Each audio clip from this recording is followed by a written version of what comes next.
Hello guys. So இன்னைக்கு டே 2. இன்னைக்கு வந்து ஜூன் 9.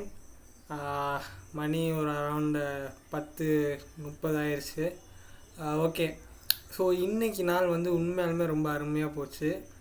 நேற்று சொன்ன மாதிரியே நான் வந்து அவங்களுக்கு வந்து என்னோடய ஆடிட்டிங் வீடியோவை வந்து ரெக்கார்ட் பண்ணி ப்ரெசன்ட் பண்ணிட்டேன். ஸோ அவங்களுக்கு ரொம்ப வந்து பிடிச்சிருந்தது. ஸோ கிளைண்ட் வந்து ரொம்ப சாட்டிஸ்ஃபை ஆனாங்க. ஸோ இன்றைக்கி ஆனால் கிட்டத்தட்ட அந்த ஆடிட் வீடியோ மட்டும் எடுக்கிறதுக்காக நான் ஒரு 3 hours பக்கம் ஸ்பெண்ட் பண்ணேன்.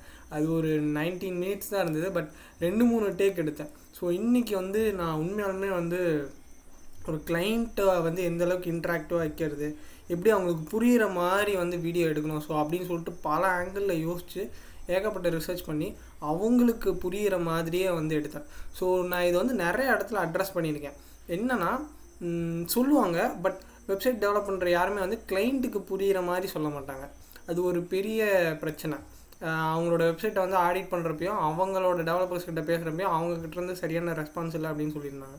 ஸோ அந்த டெவலப்பர்ஸ்க்கு, அதாவது அந்த வெப்சைட்டை டெவலப் பண்ணாங்க இல்லையா, ஸோ அந்த டெவலப்பர்ஸ்க்கே வந்து அந்த இதை வந்து ப்ரெசென்ட் பண்ணுற மாதிரி ஒரு சொல்யூஷன் கொடுக்குற மாதிரி வந்துட்டு இந்த வீடியோ வந்து ஷூட் பண்ணியிருந்தேன். ஸோ இது உண்மையாலுமே வந்து கிளைண்ட்டுக்கும் சூப்பர் யூஸ்ஃபுல், நானும் சூப்பர் ஹாப்பி.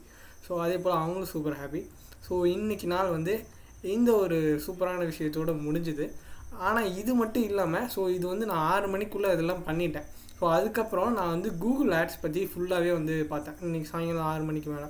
ஸோ அதை பற்றி பார்க்குறப்பையும் அதே போல் இந்த பூஸ்ட் 360 பற்றி நானும் என்னோடய ஃப்ரெண்டு பாரதியும் சேர்ந்துட்டு பார்த்துட்டு இருந்தோம். ஸோ அதை பார்க்குறப்பையும் ஏகப்பட்ட இன்சைட்ஸ் வந்து கிடச்சிது. உண்மையாலுமே பூஸ்ட் 360ங்கிறது அந்த பிளாட்ஃபார்ம் பற்றி பார்க்குறப்போ, ஸோ அது ரொம்ப எல்லாத்தையும் இன்டகிரேட்டட் பண்ணியிருந்தாங்க.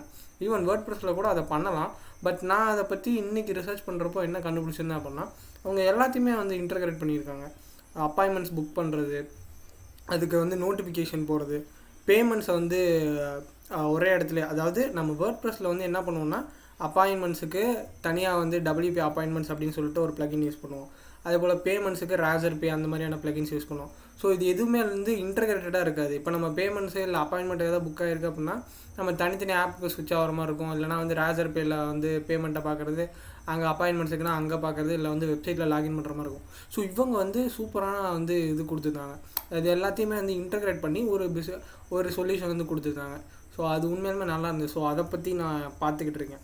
ஸோ கிளைண்ட்டோட வெப்சைட் வந்து அதில் தான் பில்ட் பண்ணியிருக்காங்க இல்லையா, ஸோ அதை பற்றி கொஞ்சம் ரிசர்ச் பண்ணி இன்றைக்கி வந்து நான் பார்த்துக்கிட்டு இருந்தேன். ஸோ நாளைக்கு வந்து இந்த வெப்சைட்டை, அதாவது இந்த பூஸ்ட் 360 ப்ளஸ் கூகுள் ஆட்ஸ் பற்றி நாளைக்கு நான் நானே அப்ஸ்கில் பண்ணிக்க போகிறேன். ஸோ ஓகே, பாய். இன்றைக்கி நாள் இவ்வளோ தான், சூப்பராக முடிஞ்சுது.